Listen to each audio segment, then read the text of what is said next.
Hola, bon dia, sóc la Dània i us llegiré un fragment del llibre de l'Àngels Dalmau, Vinyes de Sal.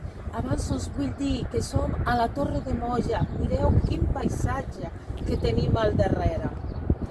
Són les 11 del matí, és 30 d'agost i queda molt poc perquè comenci un dels esdeveniments més importants de la festa major. Aquí, a Vilafranca, tot és a punt per celebrar el moment casteller més esperat de l'any, la Diada de Sant Fèlix. Durant més de 200 anys, la plaça més castellera del país ha estat testimoni dels assoliments més colossals d'una traducció única al món, els castells. I avui no en serà una excepció. Cel net i clar, d'aquí a poca estona no hi cabrà ni una agulla. Els carrers i els balcons estaran curulls de gent.